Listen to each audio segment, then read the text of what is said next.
Good morning and welcome to the North Shore Outcomes Research Seminar and the first in our Health Equity Research Series. Today, we're delighted to welcome Drs. Jennifer Downs and Robert Peck from Weill Cornell Medicine, who will be presenting their work on engaging religious leaders to reduce blood pressure in Tanzanian communities. We will also be joined by an expert panel, including Dr. Nayeli Mora from Loyola University, Reverend Steve Epting from the Alive Faith Network, and Brandon Buchanan from North Shore University Health System's Health Equity Impact Team. Before we start, I would like to welcome Dr. Susan Fisher, who is the new Vice President for Healthcare Delivery Sciences, and she's the Director of the Outcomes Research Network at North Shore, to launch our new Health Equity Research Series. Dr. Fisher, welcome. Thank you, Sean. I'm happy to be with you today. Just to let everyone know, I recently joined North Shore as the new director of the Outcomes Research Network. I spent the last 10 years of my life in Philadelphia as the chair of the Department of Public Health Sciences. And I am trained as a quantitative epidemiologist. So here at North Shore in my new role, I will be helping to focus on further development of research and working with each of you. I look forward to that. For those of you I haven't met yet, I will be anxious to meet you in the future. And just let me take a minute to thank our speakers today, Dr. David, for organizing this presentation, and welcome to everyone. Thank you. Thank you very much, Dr. Fisher. I'd also like to introduce Rachel Brewington, who is the Administrative Assistant for the Outcomes Research Network and my partner in this seminar series. Welcome, Rachel, and thank you for all the magical work that you do to pull this off. And I'd like to start off, as this is the launch of our new Health Equity Research Series, and to thank everyone working on the front lines, in the clinics, in the community, to address the pernicious health disparities and move towards health equity. And say a few words about the seminar series. This seminar series is really structured based on the Outcomes Research Network goals to try to catalyze research across our institution and across our CTSA, the Institute for Translational Medicine, academic communities. And our goals are to enable uniform community access to healthcare that's effective, efficient, and equitable, enrich the practice of medicine, and to support our key strategic, clinical, and operational decision-making. But for our seminar series, our goal is really to promote the flourishing of principal investigators. We want to disseminate health equity research to the academic community, share methods and promote a culture of collaboration and team science that really is without walls across our community in Chicagoland, but also across the global community. And we want to bring together researchers to their peer communities in this region, and ultimately to facilitate delivering outcomes research that results in improved outcomes in population health and equity for our communities. So I'm going to pass this on to Rachel, who will go over some of the Zoom orientation to navigate everyone to the seminar. And also just a reminder that this seminar comes with 1.5 Category 1 AMA credit hours of CME, and there's a link on the flyer for those of you who would like to submit for CME credit. So Rachel. Thank you so much, Dr. David, and hello, everybody. In today's webinar, all attendees will be muted with the exception of our panelists and speakers. However, there will be some opportunity for interaction. If you have any questions or comments at any point during the presentation or the Incubator Hub discussion, please submit your communication by using the chat function as noted by the blue arrow on the screen. If you are on a computer, you can access this icon by hovering your mouse over the bottom of your Zoom screen. Please give special attention to the audience of your message before you submit it. As you can see on the image to the right, you can choose to message either the panelists and speakers, this will include myself, or you can choose to message everyone on the webinar. Feel free to leave your questions and comments at any point during the presentation. If you are experiencing any technical difficulties, please let me know by messaging all panelists and I will assist you as best I can. Okay, thank you so much, and I'll hand it back to you, Dr. David. Thank you, Rachel. So I'm going to go over the agenda for the seminar.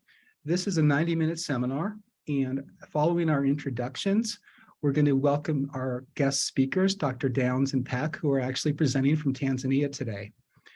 And following their presentation at about 11:40, we will open this up for questions and answers. And as Rachel mentioned, we really encourage you to put any questions you have into the chat, the comments at any time during their presentation, and we will keep track of those. Rachel will make sure that those questions are passed on to the speakers. Following the Q&A session, which we have 10 minutes to cover, we'll also move then into the Incubator Hub expert panel discussion, where we'll be joined by Dr. Mora, Reverend Epting, and Mr. Buchanan to go over some health equity discussion questions about the impacts of this work. And following that, we'll have some closing remarks. We'll also be recording this, and it will be posted to our YouTube channel. So any of your colleagues who have missed this are able to then go back to this video and they can claim CME credit in the future. So that is the overview of the agenda.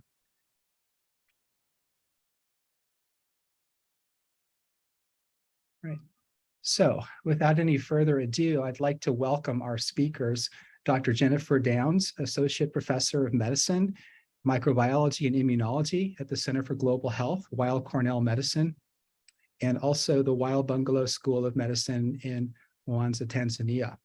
And Dr. Robert Peck, who is Associate Professor of Medicine and Pediatrics for the Center for Global Health, Weill Cornell Medicine, and Weill Bugando School of Medicine in Mwanza, Tanzania as well. So Drs. Downs and Peck, welcome, and thank you so very much indeed for joining us today for your presentation. Okay, thank you. Thank you so much, Dr. David, and thank you, Dr. Fisher and Rachel as well. It's really a pleasure to be with you this evening. We're joining you from Mwanza, Tanzania, evening here. And as Dr. David said, we'll be talking today about engaging religious leaders to reduce blood pressures in Tanzanian communities. And we're really looking forward to this discussion. Next slide.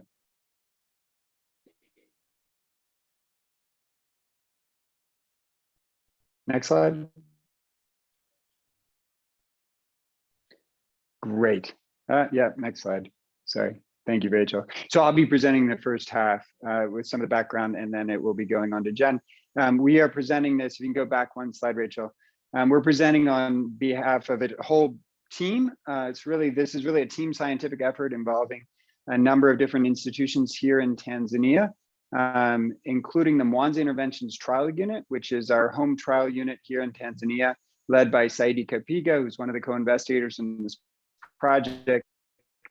We have Asba and Ali and Philip, who are some of our co-investigators. We're also collaborating with the Bugando Medical Center with doctors and religious leaders at Bugando Medical Center, including Dr. Kalakola and Dr. Monkosole. We also are collaborating with the London School of Hygiene and Tropical Medicine and a number of people at our home institution at Cornell and many others. And we'd also like to just begin by thanking our collaborators at the Ministry of Health as well and our funders at the National Institutes of Health. Next slide. I will use just a few abbreviations: blood pressure, disability adjusted life years, hypertension, sub-Saharan Africa. Next slide. So, we and our collaborators here in Tanzania have been working on the problem of hypertension for the last 15 years. Hypertension is a growing problem here, and it's a critical problem worldwide. Hypertension is the leading, as we know, the leading global risk factor for loss. And the highest rates of hypertension worldwide are in sub-Saharan Africa currently. Next slide. Or next point. So in Mwanza, we've done a lot of work both in the city and in the rural areas, looking at the prevalence and risk factors for hypertension. And if you look in the rural areas, you'll find about 1/3 of adults, even in rural Tanzania, have hypertension. And only 2% of them are aware of their diagnosis, and only 1% are on treatment. So there's a huge gap between the problem of hypertension and diagnosis and treatment at a community level. Next. Next slide.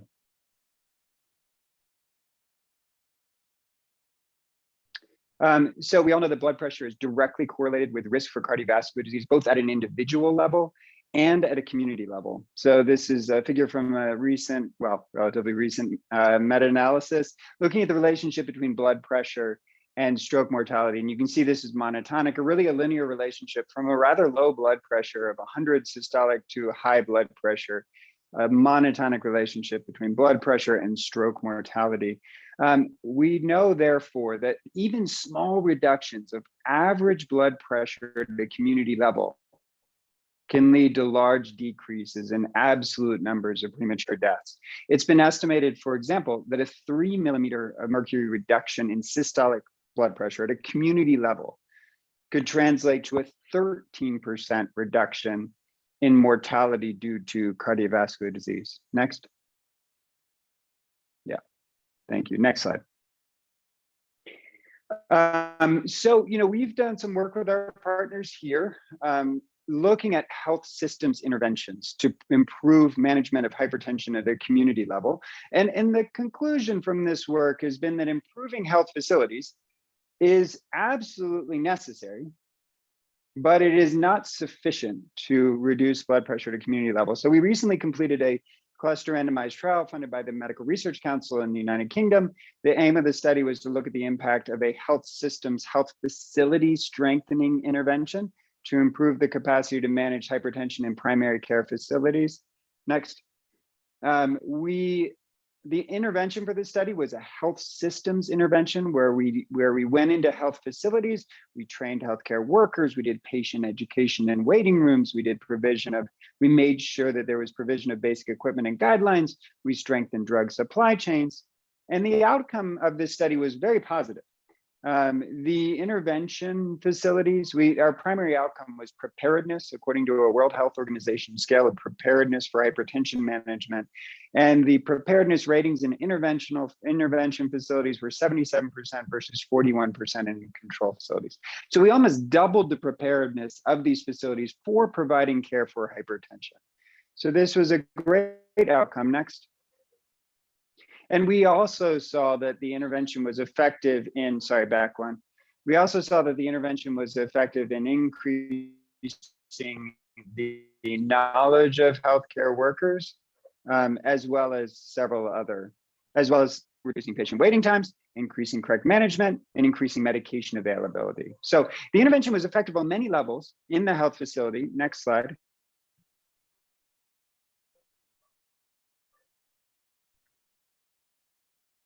Thanks, Rachel. I wonder if there's a delay on our end. I'm so sorry. But despite our positive outcome, our data revealed a persistently low uptake of hypertension care in the community. So if you go back and look at some of the numbers from our population survey that I described earlier with the prevalence of hypertension in the community, each of these health facilities where we were conducting our intervention should have been caring for at least 400 people in the community who had hypertension, about 385. At the end point of our study, which was 2 years of follow-up, we went back to the facilities and we looked at how many patients with hypertension were they caring for. And each of the facilities was caring for, on average, about 50 or 55 patients with hypertension.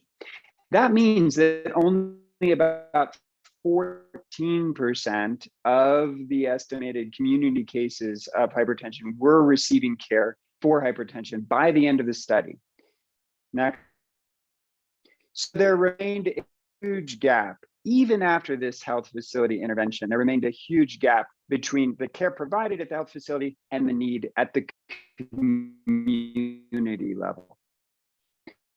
It does represent a significant disparity in the community, showing that improving health facility capacity was necessary, but not sufficient to reduce blood pressure. And really, we concluded from these studies that we need health facility strengthening, but we also need new interventions that act at a community level to increase awareness and demand for hypertension care. Next slide. So based on this work, we saw sort of two pathways, two ways forward to further reduce blood pressure at a community level. Next. One is to increase hypertension, awareness of hypertension for the people who have hypertension, and demand for hypertension treatment so that those who have hypertension receive treatment at a community level. Next. And there's certainly a lot of evidence for this, including the barbershop trial, including studies from around the world, including China. Demand side interventions can be effective. Next. But we also think it's important to, at a community level, not only to act toward those who have hypertension, but also to act on the whole community to encourage lifestyle modifications that can reduce blood pressure and prevent the onset of hypertension. Next. So with our interventions, we're aiming at two things, at two populations. Certainly we're aiming at the population of patients in the community, people in the community who have hypertension, but also we're aiming at the larger group of people in the community who do not have lifestyle modifications to prevent them from developing hypertension. And together, acting in these two levels, we think we can reduce mean community blood pressure. Next. So our interventions on lifestyle modification are targeting several evidence-based lifestyle changes for which we know you can have an impact both on people with hypertension and on people who have normal blood pressure. And these include low salt diet, increased fruit and vegetable intake, weight loss, and aerobic exercise. Next slide. So in summary, from the background, hypertension is an important modifiable risk factor. We need community interventions to have an impact at a community level. And the next set of questions that came were sort of what are the barriers in our own communities here in Tanzania? You know, Tanzania is one of the poorest countries in the world. What are the barriers and enablers in our communities to address community blood pressure? Next slide. And we can try to understand the barriers and enablers to care. And what we found consistently is that religious and traditional health beliefs can be barriers in the Mwanza region and generally here in Tanzania. So we identified three major barriers. Prioritization of spiritual health over physical health, unhealthy norms for diet and exercise with limited knowledge about healthy lifestyle, low trust in biomedical care. And what we found through our interviews, you can just scan through some of these quotes here on the right side. What we found through our interviews is that these same barriers existed in both Christian and Muslim communities. I should say at this point that Tanzania is a country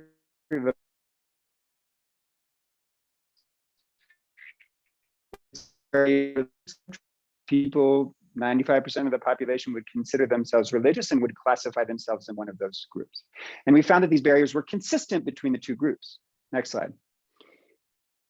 We also saw community blood pressure that were rooted in religious and traditional health beliefs. I'm so sorry, there's probably a delay on my side. Next slide. I should have memorized my slides. Sorry, back one, Rachel, back one. Yeah. I'm sorry. It was the other table.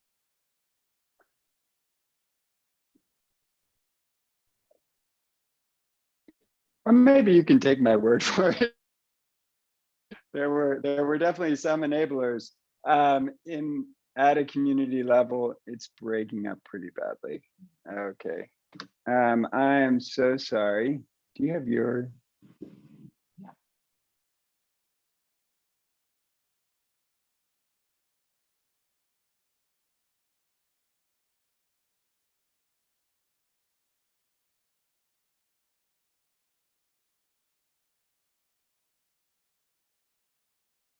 Yeah. Now, is that better? Think so. Can hear you. Okay, we'll keep going here. I'm so sorry.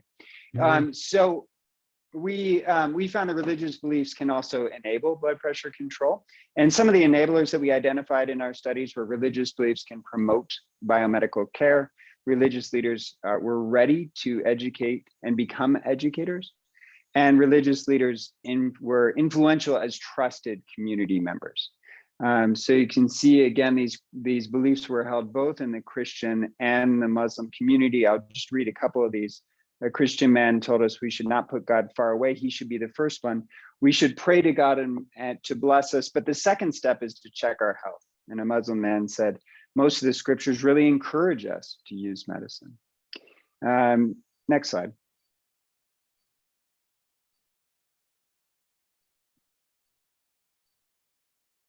So we also, at the same time, have some experience working with religious leaders to improve community health. And this work, led by Dr. Downs and others, has looked specifically at engaging religious leaders to address the uptake of male circumcision for HIV prevention in Tanzanian communities.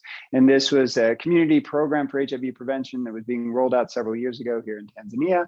And in trying to understand the low rates of uptake early in these circumcision campaigns, they also conducted interviews. And these are some of the quotes that they heard demonstrating the influence of religious leaders. For example, one Christian woman said, pastors have a power to motivate people, and church members are trusting their pastors more than other persons or leaders. If the pastor will encourage people in the church, many young men will uptake male circumcision. Another Muslim man said, religious leaders can have a huge contribution to the side because they are the people with an influence. When they talk about something, it can be received quickly. Yes. Next. So based on this, Dr. Downs and other colleagues conducted a cluster randomized trial of over 145,000 individuals living in 16 villages in communities around Mwanza. Next. And they found that with a religious leaders' health intervention, having religious leaders going into the communities, educating the communities about the importance of male circumcision for HIV prevention, they were able to increase uptake of male circumcision from 29% in control villages to 53% in intervention villages. Next slide. So, based on these results and based on all of this work, we developed a model for, this is an adaptation of this social ecological model to try to understand how interventions might work in both community level, family and peer levels, and individual levels in the community. So we had talked previously about the community context and how prioritization of spiritual over physical health can be a barrier. And the religious health intervention tries to address that barrier by doing educational sessions with Christian and Muslim leaders. So these are Christian and Muslim leaders who are educating other Christian and Muslim leaders.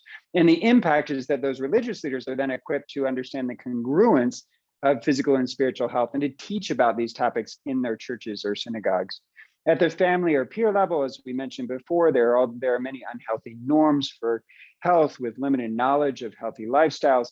And the intervention had a component equipping religious leaders to provide public health teaching in their communities. And the impact was families and peers develop beneficial norms for health and are empowered to modify lifestyles together. And at the individual level, we know we had previously discussed this issue with low perceived risk and low trust in the biomedical care. And the intervention had a component of having these religious leaders conducting community events in partnership with healthcare workers, and then referring people to biomedical care as needed. And the impact then at a community level is increased understanding of the risk of neglecting biomedical care, referrals for biomedical care by religious leaders, and more community members being aware and provided with biomedical care. Next slide. So obviously, after the male circumcision trial, there were a lot of questions about, was this intervention generalizable to other health conditions, or was it just specifically effective for male circumcision because of all of the religious overtones of discussions about circumcision? We believe it is generalizable, and we believe that for several reasons. First of all, congregants in our local surveys our local qualitative studies have reported trusting health guidance from religious leaders more than guidance from doctors. And this has been true in multiple studies in our community. Next. This has also been shown in other studies from across sub-Saharan Africa. Chat is now enabled for questions. Sorry, next, Rachel. I'm sorry if I'm not seeing. Yes, so you can see that across sub-Saharan Africa, 76% of people reported competence in religious organizations versus only 51% in the health system versus 46% in the government. And next, and obviously there's evidence also from the US that in Black, Latino, and Asian American churches and mosques, that religious leaders can have an impact on blood pressure, diet, weight among congregants. Next. But none of these things have been studied yet at a community level, looking at impact on community-wide blood pressure. So the hypothesis of our study was simply that we can adapt this religious leaders' health intervention for hypertension, and that can have an impact on blood pressure at a community level. Next, we specifically hypothesized that this intervention can reduce community blood pressure by 3 millimeters of mercury. Next, which would translate, as I previously said, to a potential reduction of 13% in risk for cardiovascular disease mortality. Next slide. Our study has 3 aims. The first aim is to adapt and to pilot test our religious leaders' engagement in health intervention to address blood pressure. That's where we are currently. And Jen will be presenting some of the preliminary data there. Aim 2, which will hopefully start before the end of the year, will be a cluster randomized trial in 20 communities to determine the effectiveness of the intervention on reducing community systolic blood pressure. And then the final objective, or the final aim, will be to assess reach, effectiveness, adoption, implementation, and maintenance of this intervention for 24 months. Next slide. And the intervention, just to summarize, has 3 components: educational sessions for Christian and Muslim leaders, equipping of the religious leaders in the community to provide blood pressure teaching in their community, and community blood pressure screening organized by religious leaders in partnership with local healthcare workers. Great, and I'll turn this over to Jen now.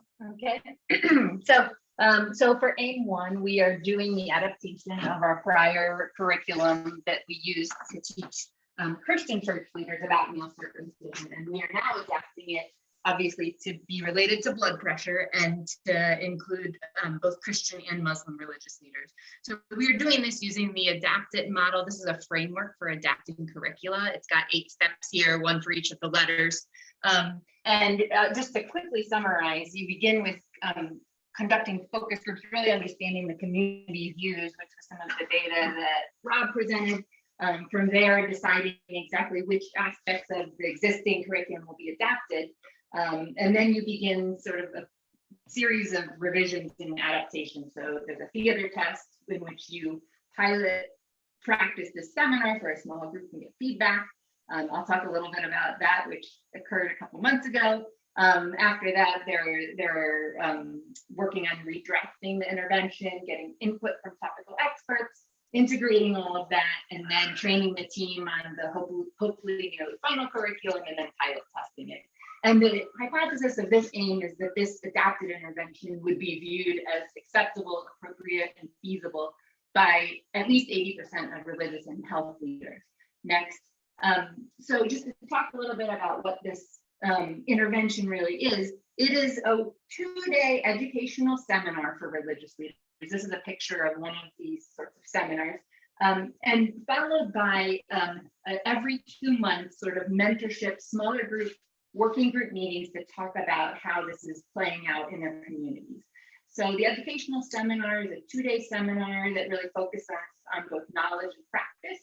The knowledge components that we are really focusing on are: what is high blood pressure? What role does religion play in high blood pressure and in its management? How does high blood pressure impact your community? What are some of the complications of that? And how do you screen for high blood pressure? We actually are teaching these religious leaders how to measure blood pressure using an automated cuff and how to refer.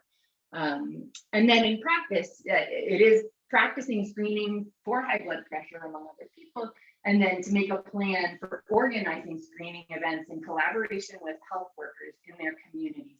And we're pushing to organize events both within their churches or mosques and within the broader community. Next slide. So then aim 2 of the trial, just to give a brief overview of how this is structured.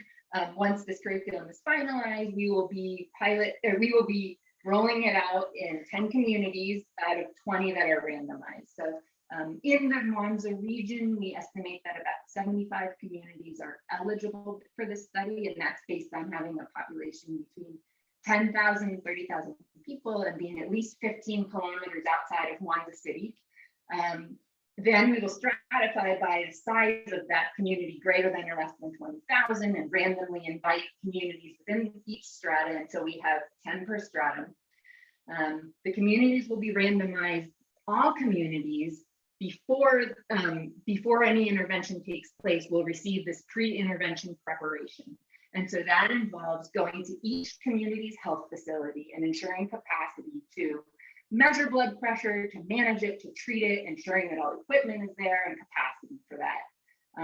And then also before any intervention, each community will have 400 randomly chosen adult community members having their blood pressure measured. And that will be the baseline data for the leading community systolic blood pressure. Then we'll have 10 communities allocated to receive this educational intervention for religious leaders, the religious engagement in health, and 10 will be control communities that will get the intervention at the end of the study. So then there is a year during which they get that initial seminar and the mentorship groups. The 12-month follow-up will give us the primary outcome, which will be the mean community systolic blood pressure at 12 months. And then at 24 months, which will be 12 months after all the intervention has ceased, we will also measure maintenance of this intervention by, again, looking at the community systolic blood pressure in the intervention versus control communities. Next slide. Aim 3 of this study, outcomes and power calculation. We hypothesize we will see a mean difference of 3 millimeters of mercury in the systolic blood pressure. This accounts for anticipating we'll see about a 16 millimeter reduction in people who are hypertensive, who get diagnosed and started on treatment. We'll see reduction about 8 millimeters of mercury in people who are hypertensive and don't start medication, but implement some of these lifestyle modifications, and a 2 millimeter reduction in people who are not hypertensive, but also implement lifestyle reductions and similarly lower their blood pressure. And you can see that our power calculations account for the standard deviation is a little bigger than anticipated, or if the intercluster correlation coefficient is a little bigger than anticipated, we'll still have 80% power to detect the difference. Next slide. We also have some secondary outcomes that we'll be measuring, including the number of people that were hypertensive that were aware they were hypertensive, the number of people that are hypertensive who are on treatment, and then mean community body mass index, waist circumference, fruit and vegetable intake, and exercise in these randomly selected community members. Next slide.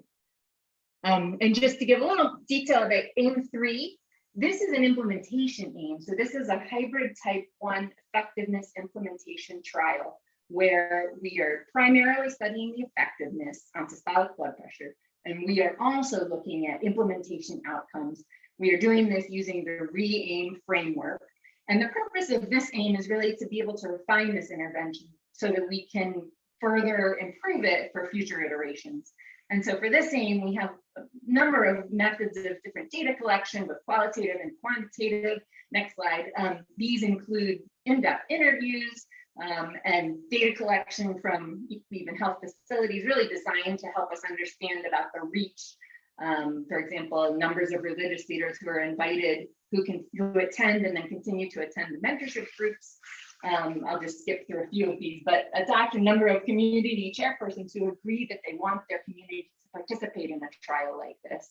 We'll also measure the fidelity of our own intervention teaching team to the curriculum that was designed in aim 1. We'll learn from religious leaders what strategies have been most effective and what have been some of the barriers and facilitators they've faced while implementing this in their communities.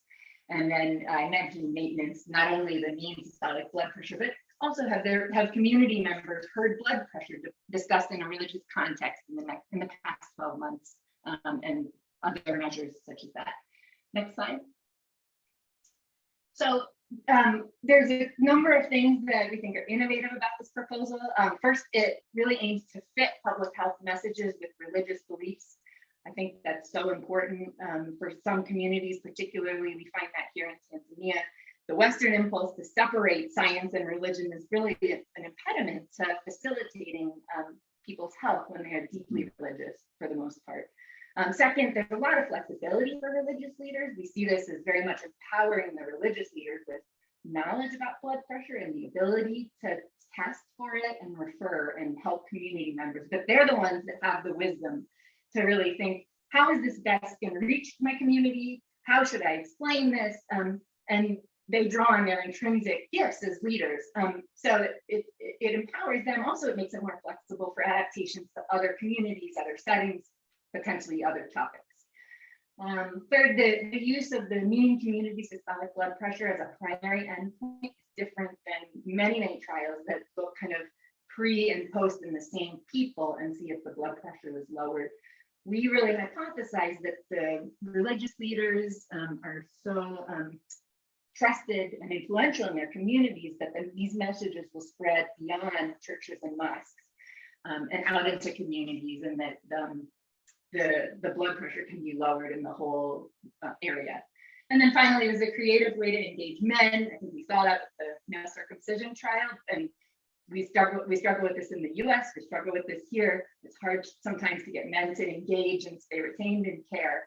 But we think that through leveraging men's relationship with religious leaders in their communities and potentially with other men attending their church or mosque is really a way to kind of gain their buy-in and the importance of checking and controlling their blood pressure.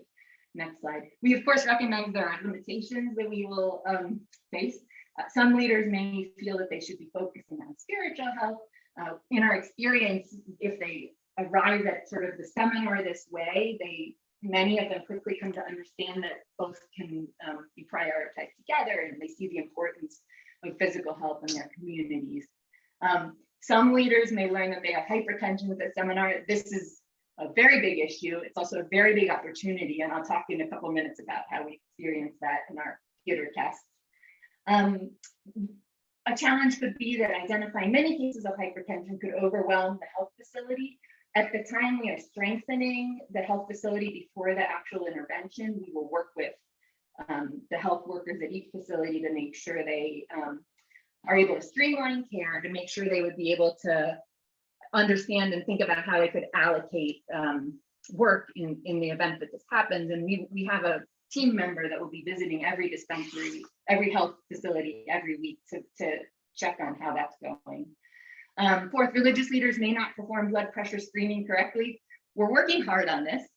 We are training them and observing them and checking their measurements at our training seminars, but also no religious leader will be making a diagnosis of hypertension. We are training them that if somebody has a high blood pressure, they will be giving them a referral card, helping them to reach out to the healthcare worker in the local health facility and get that pressure retested and potentially get treatment. Number 5, religious leaders do have other competing responsibilities. They have many responsibilities. We invite each church and mosque to send 6 official and lay leaders together so that some of the knowledge is shared in each institution, and also the possibility to delegate and work together to address this important community issue while also meeting their other responsibilities. And then finally, lack of availability of medications could prevent optimal treatment. Again, our study team member who visits each health facility each week will keep tabs on this. We will be able to supplement medications if that becomes an issue.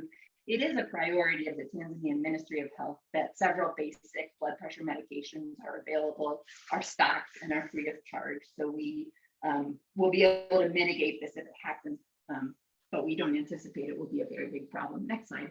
I just wanted to now give a couple of short updates on our progress.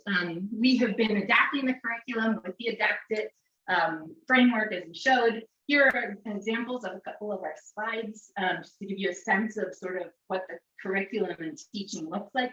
The left-hand slide is about salt use. How much salt should I use in a day? The middle slide is about what are some of the key Islamic teachings about health and about blood pressure. And the last slide, the right-hand slide, is says you've tested someone and you found that they have high blood pressure. What should you do next? And it shows sort of the stepwise, giving the person a referral card, referring them to the local health facility where they can get tested and seen by a doctor. Next slide. So we did this theater test after preparing our first draft of the curriculum. Next slide. We administered this theater test during 2 days of June 2022. Here are some pictures. The left-hand picture shows day one. This is Dr. Calacola, a cardiologist, providing the teaching about what is blood pressure and how do you measure it. On the right-hand side, you see more of the day two practical learning to measure one another's blood pressures that went on. Next slide. And after this theater test, we invited 25 people, religious leaders, also stakeholders, healthcare workers, village officials. And just to focus first on the right, the best parts of the seminar, what people told us afterwards were they loved having medical doctors as part of the team who explained hypertension. They learned about the definition of blood pressure. They loved learning to measure it. They loved that they could use the blood pressure machines and that information was on relevant and available food. And we measured acceptability with questions like, I like the seminar, I welcome it. And most people agreed or completely agreed that it was acceptable. We measured appropriateness by asking, like, how does this fit in your community? This seminar is needed in my community. And most people, again, agreed that it was appropriate.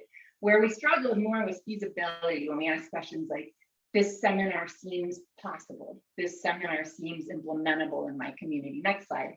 And we are working to address that. I think some of the main lessons learned were that, first of all, many religious leaders did have undiagnosed hypertension, about 30% as we anticipated. In fact, the first person who measured his blood pressure had a systolic blood pressure of 200. I think this is a critical opportunity that we need to make sure that we're handling correctly, where we see that religious leaders understand the importance of hypertension in their midst, understand the importance of getting it diagnosed and treated. And we have restructured our seminar so that every person gets their blood pressure tested at the beginning, so they're approaching the seminar knowing what their blood pressure is. Second, we learned that it's critical to involve the local healthcare workers more than we had planned. We've now added slides where we give them space to talk about what can happen in their community. Number three, I think a lot of the problem with feasibility was that we ran out of time. There wasn't enough time for the practical and the training for people to really feel confident measuring blood pressure. We have restructured the seminar so that there is more time on that day too. And then secondly, fourth, we need stronger training of our religious leader educators to make sure that they're ready to stay on task and the timing is correct and the message is clearer and more straightforward and shorter and crisper. We are, in fact, training these religious leader educators tomorrow and Thursday. And then we will be going to that last step, the pilot test, next week. Next slide. So we are very excited about the potential of this trial, the potential to avert cardiovascular deaths, to empower religious leaders, to help their communities, and to develop an intervention that we think will be flexible and generalizable and impactful. This is a picture of our study team. Thank you so much, Dr. David and all, for inviting us to speak with you this evening, and we look forward to learning and hearing from you, and we are also happy to answer any questions. Thanks. Thank you very much. That was brilliant. Rachel, would you like to go to the Q&A? Absolutely. Thank you so much. That was so interesting. Let's get right into the questions. Our first question, could you elaborate on the time, effort required of the religious leaders to contribute to this community engagement effort? Absolutely. So so we have two groups of religious leaders. We have the religious leaders trainers, and they're the ones who are conducting the seminars. They're going from community to community, conducting seminars in each community, and then going back to those same communities to conduct mentorship groups. The trainers would be committing about three full days per month to the intervention. Now, the community, the religious leaders in the community are attending the seminar one time, and then they are involved in a mentorship meeting every 2 months after that. So essentially the commitment for them is a 2-day seminar and then 1 day every 2 months. Beyond that, in terms of the teaching in their community, again, we're leaving this largely to the religious leaders. So their time commitment will depend on what works best in their community. But we're imagining that they would be teaching maybe for 2 or 3 hours per month in their religious communities, either teaching or doing a community screening event. Okay, thank you. Thank you so much. Next question. What defines a community? By different groups, location? How did you first reach out to the community's leaders? Oh, thank you. That's a great question. We are defining communities based on a central health facility and a radius of 5 kilometers around that health facility. One reason we're working in the more rural part of this area is that is going to be a more discrete community. There tend to be patches and more spacious, more rural areas, and then the next community. So it is a little bit more clearly defined that way. How do we reach out to the communities? Yeah, and I would say one difference between the US and Tanzania is that there is a much more sort of hierarchical system and definition of community. So we are working at what are defined by the government as sort of villages.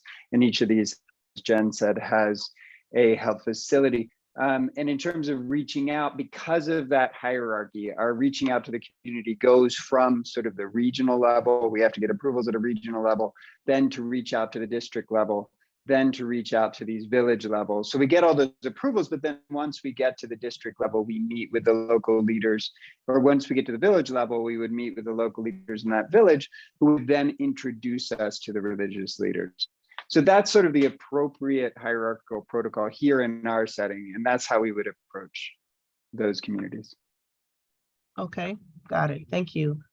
Next question. What do you think would be the issues involved in translating this intervention to a US location? How similar, different, relevant are the dynamics, do you think? That's a great question. I can start, and I hope that that's something that some of the panelists will discuss, because I'd love to hear their expertise. I find that Tanzanians, Rob alluded to this, many people are deeply religious. And so we expect to reach really the vast majority of the communities by working with religious leaders. And I think that those communities are not as broad in the US. There are many fewer people that don't find their religious leader. Maybe they don't have one, or they don't find them as influential as happens here. It would also be more difficult to measure the impact, I think. Here we have a single health facility that we can work with. Healthcare is much more diffuse in the States, which would make it harder to make sure the facilities are strengthened and equipped, and harder for maybe religious leaders to liaise with healthcare workers. But I think it's possible. I do think there are communities where this would make sense, and ways for religious leaders to form connections and partnerships with health leaders and work together for patients' health. And I guess I would just add to that, I think we're working with religious leaders because we found that religious leaders are the most influential and trusted messengers in our communities. In other communities, that might be different individuals, different groups. Really, I think it's in any community, including in US communities, identifying those trusted messengers and working with those. So depending on the community in the US, that might be a different group. That might be social influencers or something else. Okay, thank you. Next question. How did you re-engage, educate, and/or follow up with the community members and religious leaders who didn't prioritize hypertension? That's a terrific question, which is why we're looking at each other. And I'm glad you're making us think about this now. You know, we aren't at that stage yet in the trial of looking at re-engagement because we're just at the early stages of developing our intervention, and we haven't conducted the intervention other than the theater test. But I think that's going to be a great question. I think in every community where the intervention is conducted, we're going to have to work really hard with the religious leaders to get a sense of how much of their community are they able to engage, both in terms of the attenders, the religious attenders, the ones who would go to churches and mosques, and the ones that they're able to reach in community screening events. And I think that our approach might be different in different communities depending on engagement patterns. And I think if we can, we'll try to learn from the religious leaders that don't engage or don't end up teaching about blood pressure, to understand why and what were the reasons. What would there have been something that would have enabled that, or if they decided they didn't agree with this, why? Okay. Okay, last question. Would you consider as secondary outcomes knowledge of high blood pressure improvement on perceived risk? That is a great point. You know, that is not currently one of our outcomes, although in AIM-3, we will look at the community awareness of hypertension and how many people in the community have actually heard a religious leader talking about hypertension. I think we haven't designed the tools for AIM-3 yet, but I think that could be certainly one of the secondary outcomes in AIM-3 when we're looking at the reach of the intervention, to look at awareness of perceived risk. Yeah, I think that's a great point. Thank you. I'm writing it down. It's very helpful. Awesome. Thank you so much. That's all the time we have now for our Q&A. Everyone, please feel free to insert any additional questions in the chat for our presenters to review later. Thank you again, and I will now hand it over to Dr. David, who will introduce our expert panelists for the Incubator Hub panel discussion. Thank you, Rachel, very much. And thank you all. Those are really great questions. So I have the pleasure of introducing our Incubator Hub expert panel. Dr. Nayeli Mora is Site Associate Director for the Institute for Translational Medicine. She's also Research Program Manager for the Parkinson School of Health Sciences and Public Health at Loyola University of Chicago. We are also joined by Reverend Steve Epting, who is pastor of the Hope Community Church and director of the Alive Faith Network and a member of the Rush University Academic Community. And Brandon Buchanan is the director of the Health Equity Impact Team at North Shore University Health System. Thank you all so very much. And please, we welcome the speakers to also join the panel, Dr. Peck and Dr. Downs.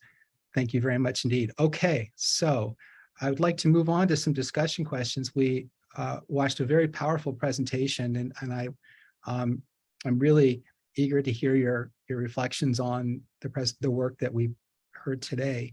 So the first question for the panel is, what are the implications of this research for health equity in our health systems? They're representing many health systems here, and so panel, reflections on the health equity implications in our health systems. Please.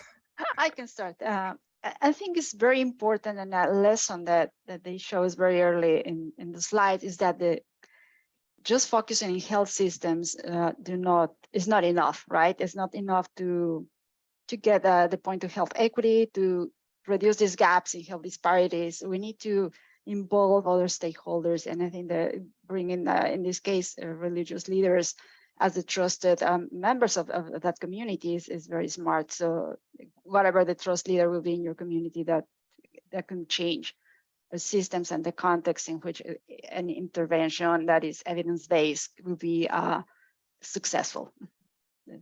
I'll start. Yeah, I agree. I would add, as health systems, we have to acknowledge that we can't do and be all things for our patients and communities that we serve. And I think it's identifying those key stakeholders, community leaders, in this case, religious leaders, who play a large and influential role in influencing the health outcomes, particularly for the Tanzanian community, but even thinking in our backyard here, and I'm speaking just for North Shores, like who are those community partners, those trusted leaders that we can build relationships with to address social determinants of health, social influencers of health. And I like that you both had mentioned like early on, like one of the key areas of your focus was addressing that gap in awareness and the gap between treatment and diagnoses. And so we have data that show disparate outcomes in our patient populations.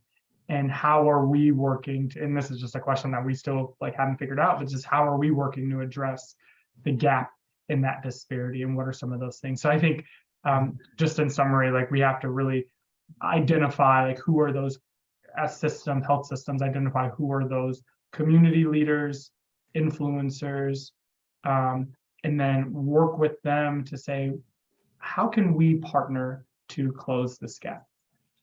Thank you. Those are Pastor great. Anthony. Yeah, Yeah, please. those are great points. One of the things I just wanted to highlight in addition to those things, what's important is how language is one of the great dividers. And so identifying those trusted leaders and those the people that represent certain communities, they can help to bridge the gap where language fails. And I love the work that they're doing, and at some point I would love to talk about what we're doing, almost similar to what you guys are doing in Tanzania. I felt like I was in Tanzania with you. And please feel free to talk about that at any time, Pastor, if you like. And I also want to make a comment that in many ways we're all connected with the Live Faith Network and with the ITM and Rush and Loyola, University of Chicago and North Shore. So it'd be interesting to see where the discussion goes in the future as we network more and more. I'd also like to ask Dr. Downs and Peck about their own community in New York and what you think the health equity implications are for your health system back in the States before we move on to the next.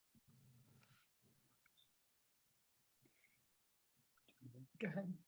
Yeah, I mean, I think that everything that has been said here about Chicago would apply absolutely to New York. And, you know, I think this has been a really helpful discussion, because I think when you all were speaking, it was really helping to crystallize in my mind that in every community, we need to identify that gap that exists and figure out who are those people who are in that gap and who are the trusted messengers that can help us to reach those people. And when I think about New York City, I think that there's really, I mean, obviously New York City is not one place. There are many different communities. There are many different parts of the city. And in those parts of the city, the gap is different. And the trusted messengers that can help us to reach those people in the gap are different. I really liked also the point that health systems can't be all things to all people. I think doctors want to think they can. And that we are, by thinking we could be all things to all people, we're missing so many opportunities. So I agree that there's a lot of potential to ask for help and ask for community partners, and therefore impact our patients' care better. So when I think about this, with Rush through their Live Faith Network, we work directly with pastors on the west and south sides of Chicago to deal with blood pressure. And with this work, many of the barriers and enablers that you identify in Tanzania becomes identical in the city. But we also find out in the neighborhoods on the west and south side, there are food deserts. So the what did you mention? Unhealthy norms are because they're not adequate places to find food. And so people are choosing based on their income level. They're choosing what they're eating based on what they can afford. And so that is the challenge as we're doing interventions and sharing. They have to rethink how they do it. Another piece that that's important when it comes to community, the research has to be done within the culture of the community. It shouldn't be from the outside in, it should be from the inside out, where you're learning the culture of the people, the norm or the way churches operate becomes influential because the pastor has to be involved. He or she has to be involved, specifically with the project that we're working on. The pastor must agree to be a part of the project. He must agree or she must agree to teach Bible studies on health, the spiritual aspect, because as you mentioned in the presentation earlier, that spirituality weighs more than health, and that was so that stands out, especially when you go through a church culture. Thank you. Yeah, absolutely. That really stood out to me as well. And this also brings it to the next discussion question is, what are the implications of this for health equity in our community? And it sounds like there needs to be connections between the health systems and the community, but particularly here, going directly to the community, what do you all see as the implications of what we've seen, how we approach the community? I can go. Please. I think partnerships, that's a key. We shouldn't be working in silos, right? It's not just the health system, not just the religious leaders, there are community organizations, there are healthcare workers. We need partnerships. We need to get ownership to the community so they care about what they're doing, right? We need to understand that social and systematic context and the disadvantage to the specific community. And they might be the best sources of data, right? What is happening is the food desert. For example, the community I work with, we have the same problem as Pastor Epting was saying with the food deserts. And it doesn't matter how much you tell them eat fresh vegetables or fruits if they cannot even access to them. So first, knowing where you are, who are you working with, bring everybody to the table to learn what are their ideas or improving health, because we all have a different agenda. Bring the community first. The typical community engaged participatory research. There are many other approaches, but that comes to my mind. I will start there. I love that you said bring the community into the conversation, because I mean, even we at North Shore have made the mistake historically of assuming that we know all the right or have all of the right answers, and we don't. And so that's one comment I just want to make, and I think it's important to bring the community and the folks. And I appreciate that you both shared feedback from your focus groups within, like, early on to help guide your research and developing that model. And my question around, like, how do you re-engage and re-educate, it was sort of provocative and also selfish, because we are looking at breast cancer, improving breast cancer screening rates of our low-income patients. And you can pick up the same model that you both have so eloquently described and shared the results on related to hypertension, and apply that same framework to other disease sets and models. And so I was just talking to, we recently hired a new community health worker, and she and I were just having a conversation on Friday about, she's from the Latino community, and she's talking about ways that she's engaging the Latino community. But she said, like, we need to hire an African-American community health worker, because I don't feel comfortable, I'm speaking from what she said. She said, I don't feel comfortable, like, talking about, and I don't know how to influence that community to the importance of getting a mammogram. And she was sharing an example of how a patient, an African-American patient, just talked about this experience within the African-American community and what getting a mammogram means.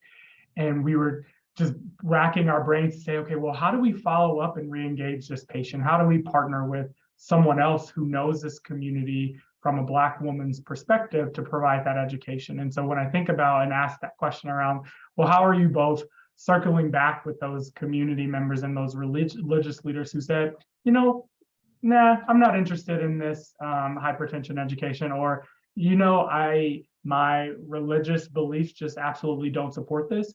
And so it was more of like, what learnings can we take and apply from your experience in re-engaging and motivating those communities back here in the States, back here in Chicago. So I'll pause there, but that's kind of what my thinking was.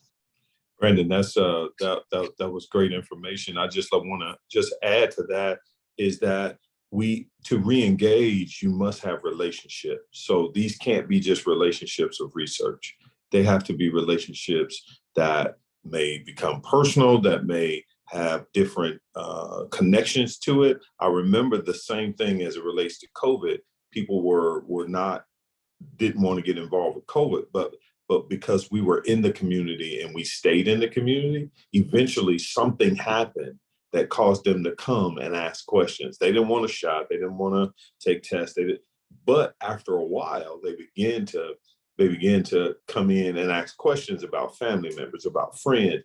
And so in addition to having like minds and similar faces, you also have to build strong relationships in the community. That's not just built on research, because many of our community members think that we're just coming to do a research on them and then we're going to leave.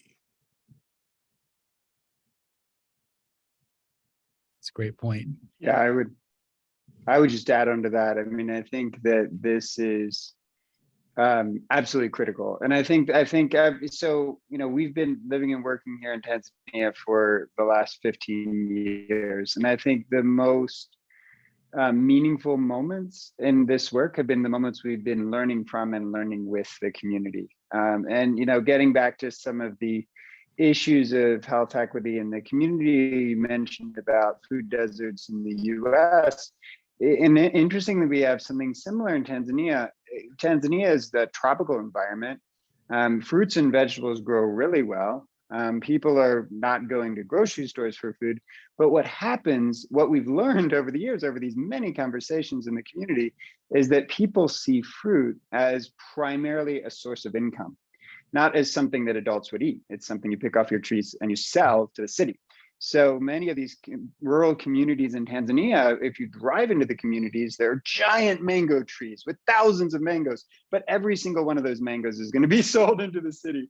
And, I think one of the things that we've learned with our communities and just talking to people is it's probably not reasonable to target people eating 3 or 4 or 5 fruits a day, as would be recommended. But if you figure out with your community what foods are more prevalent at different times of years based on planting and growth, then you can probably figure out some fruit that some people could eat at least one more of each day. And that's a reasonable message for the community. And that's a message we sort of learned from the community and then are sending back to the community through these trusted messengers. So I really do think that is absolutely critical.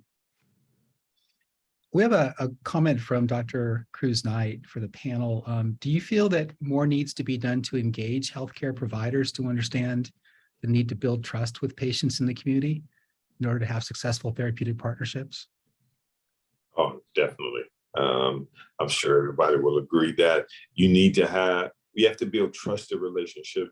There's been so much that has happened over just the last few years that have caused communities to back away from healthcare systems, and we have to create these relationships. And I saw a comment go by. Those relationships take time, and they take consistent efforts, and you have to build relationships in different areas. And so I definitely agree we have to do more.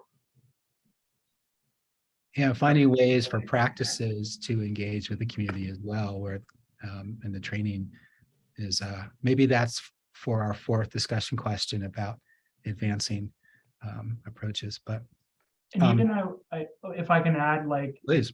I think the way in which we view our patient-provider relationship is changing. So, for example, I think patients are now more informed and have health tips and everything at their fingertips. And so when I think about like my parents and even my grandparents' generation of going to the doctor and the doctor being the, you know, guru on just life and health and just being the expert, in which they are. But I think physicians and providers need to realize and acknowledge that, hey, if I give this patient this medication, but they don't have transportation to get that medication, or actually they actually need a generic medication because they can't even afford the brand name. I think it's important for the providers to acknowledge patients and their various, social determinants of health and different risk factors, that they also play a role. The patient themselves plays a role in advancing their own health outcomes. And it's no longer just the provider saying like, hey, this is what you need to do to get better, but how can we partner so that you can get better? And really a part of that partnership comes with, knowing, like building that relationship with your patient and knowing all of the different factors that may influence their health. And that's probably easier said than done. I'm not a physician, but just recognizing that it takes two to advance health of a community, of a patient, et cetera. Thank you. It's a really great point. And the idea of therapeutic partnerships, which require some continuity and I imagine primary care engagement over a long period of time. And so if we could move to the next discussion question. Thank you all. That was a great discussion. What are the implications of this work for policy change, including within our health systems, but also at the local, state, federal level to promote equitable care and outcomes?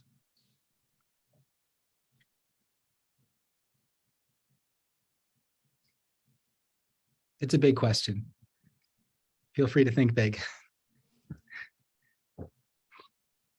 I don't know. I just learned yesterday from in Illinois, there's been a push from the governor to get these collaborations between community organizations and health systems to promote interventions like this, right? So knowing what the community wants and wants more than they want is the need, right?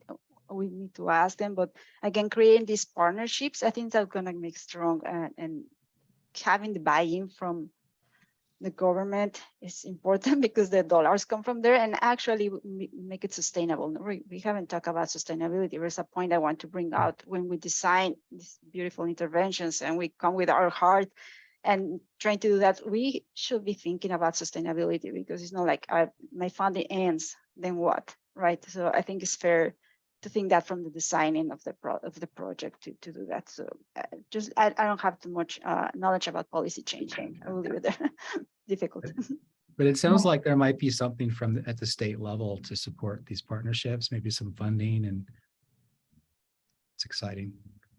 Yeah, and we're seeing, CMS is instituting some new changes and the Joint Commission in terms of setting up structures in place to address health inequities and variable outcomes among populations. And so, and even here at the state level too, IHA, the Institute for like Health and Hospital Associations, putting all of these guidelines in place around, okay, we can't just sit idly by while populations continue to be, while there's, variable outcomes in populations. And so there's dollars tied to that, or there will be dollars tied to that.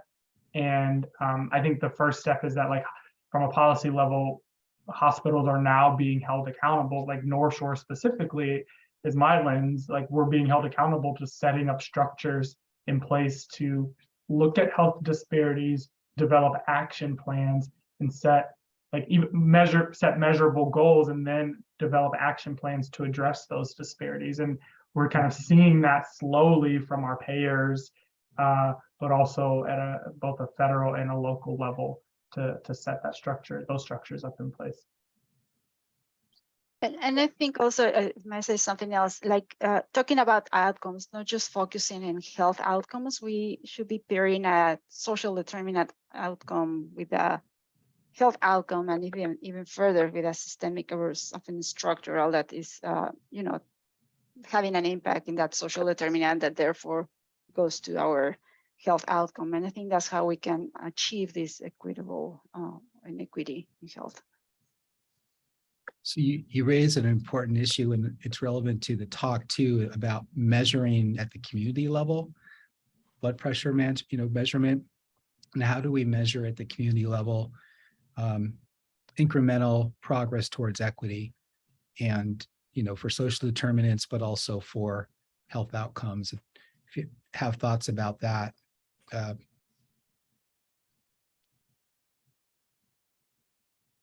be very interesting. Yeah. Are there health system metrics, Brandon, that are capturing this? For example, in breast cancer screening. Yeah, I don't, I'm thinking about the appropriate response, but we are not so much for breast cancer screening, but like we are putting systems in place. Like one of the requirements from the Joint Commission is that hospitals will be required to just track social determinants of health, and not just track them, but like, what are you doing to actually address it? Because like you can't just collect this information and then not equip your teams one to respond, but then what are we doing to support our patients in our community? So I think that's one area. They open to kind of feedback from the rest of the panel as well. I think it would probably go back for me to that sustainability, because I think we are identifying these social determinants, and we do make some changes, but they're not sustainable. And so we would have to challenge our elected officials to put dollars in the budget to sustain some of these efforts. Thank you. And Dr. Cruz-Knight also brought up the issue of policy requiring training for all providers and social determinants of health, implicit bias, and then tying this to quality metrics as well. So for this to be sustainable, I imagine there would need to be CMS policy, other things that would actually motivate people and systems to do this over the long term. But all right, other thoughts about policy? I would just talking about HMS makes me think about just the issue of healthcare payment. It is really, I mean, we sort of live and work here in a vortex between what should be a single payer nationalized healthcare system, and what also includes now in modern Tanzania more U.S. sort of health insurance system. And it's in some ways the worst of both worlds. I think that we certainly can see how a single payer system could create more equity. And I don't think we want to get into that whole debate today. But definitely there are gaps and health inequities that are created when insurance comes in. So that's one of the things we've seen interestingly over in Tanzania over the last 10 to 15 years, is that insurance being implemented, health insurance through employment-based health insurance being implemented in Tanzania has created a whole nother set of health disparities, where those with insurance are able to receive very high quality care, almost close to US level care, but the rest of the community is really left behind, and really particularly in the villages. So I think funding mechanisms to ensure that low income communities have access to high quality healthcare, and that those health systems have funds to engage, to build partnerships in their community, I think is really critical. Otherwise, those low income communities really get left behind in the era of modern medicine. I was just talking this weekend to a dear friend. I trained with her in residency. She's been a primary care physician for 20 years now, but she's leaving because it's just exhausting, and so many patients, no time to connect with them. And I think that something that could really help with some of this is if it was just a priority to make a little bit of time for primary care docs, like to have some paid time to engage with their community, sort of something what Dr. Mora was saying, like if people were able to be present and show up to community events and even maybe start to build their patient panels from within a certain community, then it's easier to find trusted community messengers. Maybe there are fewer if they start to work more closely with one or two communities, whatever that community group is defined as. And I feel like that could be a small policy change, like giving primary care docs in some of these areas just a couple of hours a week that would be supported for them to build some community networks, attend community events, find these messengers and start talking about health. And maybe that would be a way that we could start to improve care for some of those patients. Yeah, as a primary care physician, I love that idea, quite selfishly, but I think a lot of people would really would really engage if they had that opportunity, because they're trying, but it's all on the margins in a super busy clinic with RVUs and all kinds of key KPIs, and to be able to do that would add a lot of meaning to practice, I'm sure. Can we go on to the next question, which is, what are the implications of this research for advancing translational science?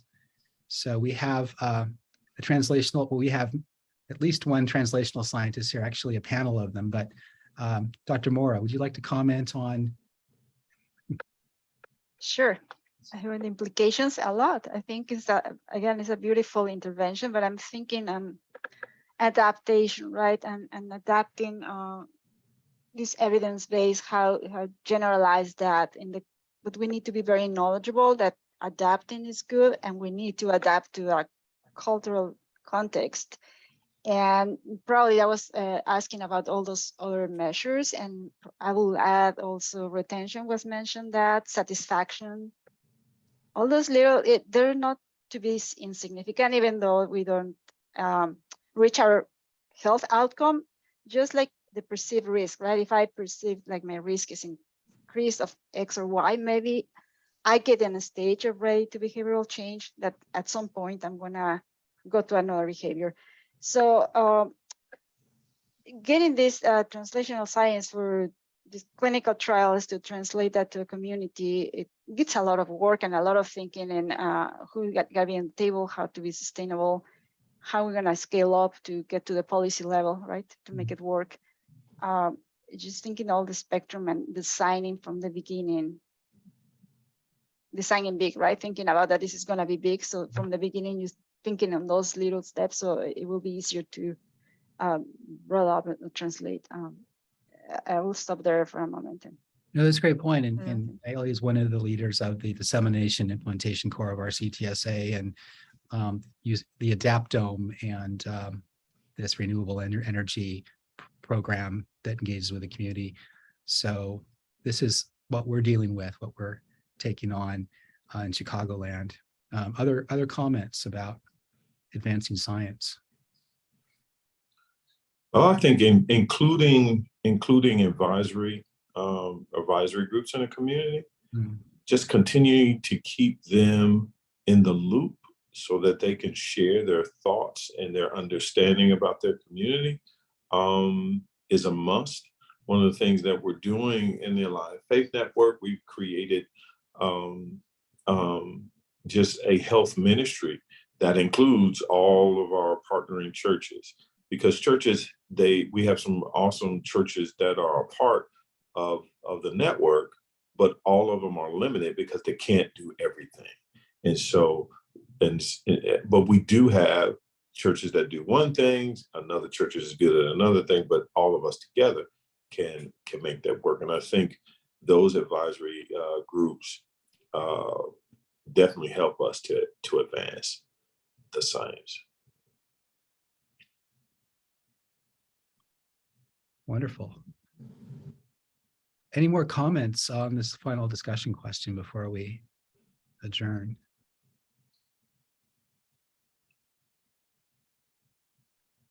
Well, if no more, that was a very rich discussion, and I am so grateful to all of you for the presenters who are presenting from Tanzania, for Pastor Epting, Dr. Mora, Ms. Buchanan, for a really wonderful seminar. And there's a lot to take in, and I'm going to be thinking about this and sharing this video with many people, and I hope that you're able to do that as well.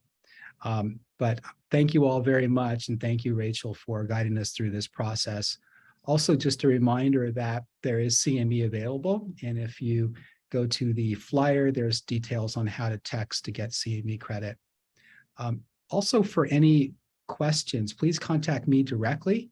And if there's questions for the presenters or the panel members, I can reach out to them and find a way to reach out as well. There's also some additional information about contacts in the chat for those who would like to contact Dr. Downs or Dr. Peck. We will be posting this video on the North Shore YouTube channel. And we will also be sending you a link to the evaluation for the seminar. So, Rachel, are there any additional comments you'd like to add about the? No, I think that's everything. I just want to thank everybody, and this was wonderful. This was truly wonderful. And I look forward to the very next one and hope to see everybody there. Thank you very much. I learned a lot by listening to the discussion, and you brought up so many provocative and kind of exciting opportunities to take on, to love the problem in a way, and to dive in and find ways to make it work. So I hope that this network can grow and carry on, but thank you all so very much. And it was a really wonderful seminar today. Thank you. Thank you. Okay. Thank you. everyone. Thank you.